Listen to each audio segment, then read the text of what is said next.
Hey,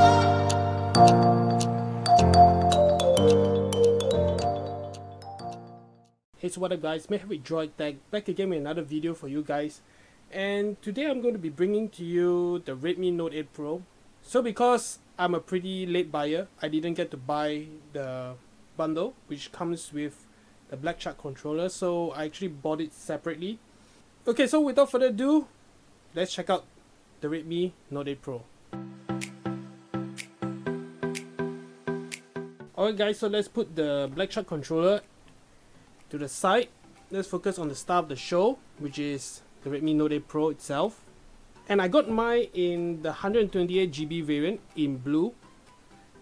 So you can see there's a white version right here. I tried to get the white version but they were out of stock, so I just grabbed the blue one because I just wanted to test it out and show you guys. Okay, so let's take a look around the box. You can see Redmi Note 8 Pro. On the bottom you can see I got it in 6GB, 128GB ROM, and it's in ocean blue. Not really my favorite color, but it is what it is. Okay, you can see, very simple, very nice presentation.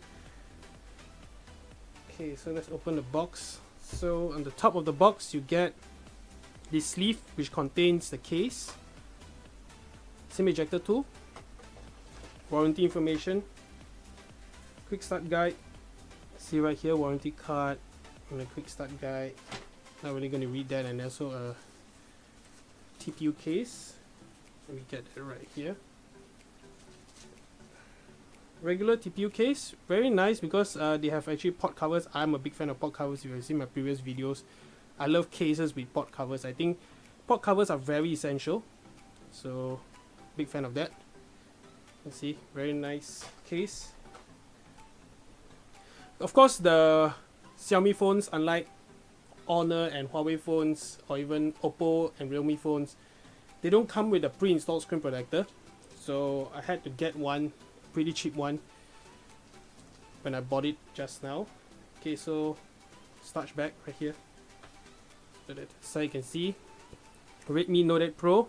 So the highlights are 64 megapixel ultra high resolution camera, 6.53 inch Full HD Plus display. You can see this is the Helio G90T. This is a MediaTek processor, and my experience with MediaTek processors have been sort of a mixed bag. But anyway, I heard a lot of good things about this processor right here, especially in the gaming department. So I'm really eager to try this out. That's the reason I got this. You can see, very nice. I'll get back to that in a bit. Let's see what else comes in the box. The bare essentials. So what you get here is USB Type A to USB Type C. I got tons of them around, as well as a charging brick right here. So pretty standard, just the essentials. I mean, that's good enough for me because I don't think I'll be needing anything else.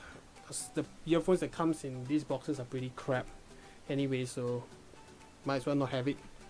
Let's take a look at the phone itself. So you can see it's a hybrid SIM slot. Love that, which means I can add in a micro SD card or 2 nano SIMs, but of course I'll be adding a micro SD card because I have a 128GB micro SD card. You can see the 64 megapixel camera. So it's actually like a quad camera setup. So there's a 2 megapixel macro lens right here with the flash, and we have a wide angle. We have the 64 megapixel main shooter, and also we have a 2 megapixel depth sensor. So there's nothing really special, I should say. It's the basic set. Of course you are missing out a telephoto lens. I mean, some of you might like telephoto lenses, so this will be a deal breaker for you guys. But for me, I'd rather have the depth sensor because I'm into portrait mode. And also, unlike the Realme XT, there's a physical fingerprint scanner right here. So I mean, it's kind of like old school, I should say. Okay guys, so taking a look at the bottom of the device, you can see there is a speaker grill, microphone, USB Type C port, as well as a 3.5mm jack. So it's rare to see a 3.5mm jack these days. So on the right side you get your volume up and down, as well as your power button. On the left side you get your SIM card slot right here. So on the top you get a secondary noise cancelling microphone right there, as well as the IR blaster. So IR blaster is something not really seen in phones these days. Okay, so let's put the phone to the side. Let's focus on the accessories. So right here we have the Black Shark left side gaming pad. You can see right here, if you a closer look, you can see Black Shark gamepad left side version.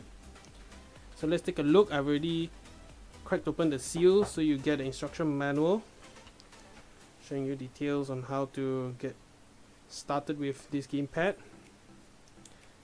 as well as the gamepad itself. So right here, let me get that out. See, this is the gamepad itself.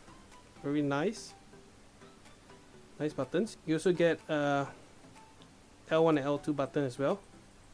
Very nice. You can see Black Shark right here, and it charges via USB type C, so that's something really good. I like that. Like that it charges through the latest standard. The cable, we have to use the cable that comes with our device. Okay, let's take a look at the other portion of the controller, which is the Black Shark gamepad holder. So actually this fits on the Redmi Note 8 Pro along with the case, the included case which comes in the box. I mean the one which I showed you just now. So you have to fit on the case in order to fit on this adapter, I should say. Okay, let's take out the holder. Okay, so it only comes with this piece. So when you got this case installed on your phone, which I'm trying to do right here, all you need to do is actually take this portion and just slide it on right here, just like this, and then your gamepad slides in like so. So basically it's pretty ergonomic. Not the best feel because I have really large hands, so I think this gamepad is kind of small and cramped, but overall okay. I mean, considering that this is actually a phone, not a gaming device, this setup is pretty good. So let's take the gamepad out. So this portion, okay, it's pretty hard to take out. I mean, it's a good and bad thing. Okay, so that wraps up the video of the Redmi Note 8 Pro as well as the accompanying gamepad and the holder as well. So if you do get this gamepad, you would definitely need the holder to go along with this gamepad. So if you do get one, make sure that this accessory is also included. So that's it for this video, guys. Hope you guys liked it. I'll be taking this phone to Korea next month, so I'm hoping to take really great photos with this device. Of course, I'll be bringing it alongside my iPhone 11 Pro Max so I can show you probably a comparison. So do follow me on my Instagram page at droidtech_official, and also if you haven't subscribed to this channel already, hit that subscribe button, enable notifications so you can get notified on the latest videos which I post. And also if you did like this video, hit the thumbs up button. So that's all for this video. See you guys in the next one.